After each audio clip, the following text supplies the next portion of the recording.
Hello, hello, hello. Good morning mga kasipag. Ngayon ay ginagawa tayo kasi birthday ng ating kasipag siyan. Ngayon, may nahanda tayo kahit papano sa kanya na magpapansit tayo mga kasipag. Tapos may pa-fried chicken po tayo. Kahit konti, at least may handa yung ating kasipag siyan. Ihiwa muna tayo ng gulay mga kasipag. Ito yung ating pansit. Mix, kanton at saka bihon. Tapos, meron tayo, ayan, pretong manok mga kasipag. Ibibigay natin yan sa kanyang mga kaibigan, mga kasipag. So, ngayon mga kasipag, samahan nyo ako sa aking paghihiwa or pag-prepare ng ating pagkain ni kasipag siya. So, dyan lang kayo mga kasipag. Tayo ay maghihiwa ng, pasensyahan nyo na yung aking damit mga kasipag. Good morning pala sa lahat ng ating mga kaibigan ng mga Muslim. Assalamualaikum, mga OFW. Good morning, good evening, good afternoon sa ating lahat. Kumusta kayo? Mag-ingat kayo palagi. So, ngayon mga kasipag, ito na yung ating pansit. This is it, pansit. Ayan. Kahit konti lang mga kasipag, basta may handa tayo. So, dito lang tayo mga kasipag.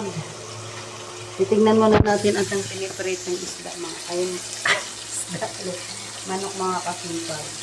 Mahina lang yung ating apoy mga kasipag para maluto talaga yung ating prito na manok. Yan. Yan yung kanin natin mga kasipag. Medyo nasunod, nakalimutan siguro ni kasipag. So, papatuloy na natin yung ating ginagawa. Pasensya na mga kasipag sa ating vlog at nasisira na naman yung ating stand ng ating cellphone. Bumigay siya mga kasipag. Niluto natin ang mga mga kasipag kasi 11:30 aalis na tayo, pupunta na tayo doon sa school kasi ibibigay natin yung mga kunting handa natin din sa kanyang mga kaibigan sa teacher.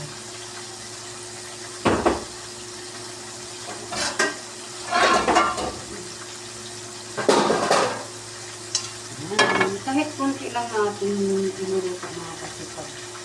Basta may panghanda tayo kasi pag siyan ay 9 years old na siya mga kasipag. Ngayon mga kasipag, tayo ay magbibisa.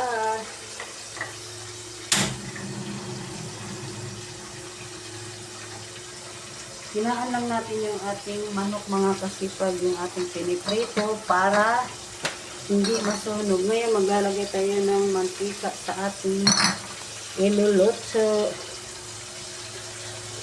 Ay, wait lang mga kasipag. Ayan na mga kasipag, nakaluto na tayo.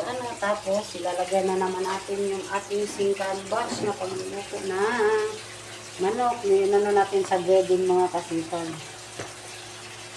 Chicken breading. Okay. Diba mga kasipag? Kita niyo.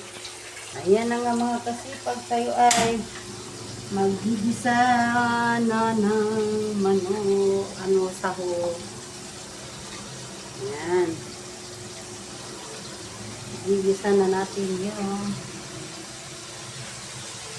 ating sahog sa pansit. So mga kasipag, subaybayan niya ang ating pagluluto ng ating handa niya mga kasipag. So mga kasipag, hanggang dito na lang ang ating vlog mga kasipag. Huwag kalimutan mag-like, mag-share at mag-comment. See you next vlog mga kasipag. Magluluto ko na ng pansit. Bye-bye! See you next vlog. God bless us all. Ay!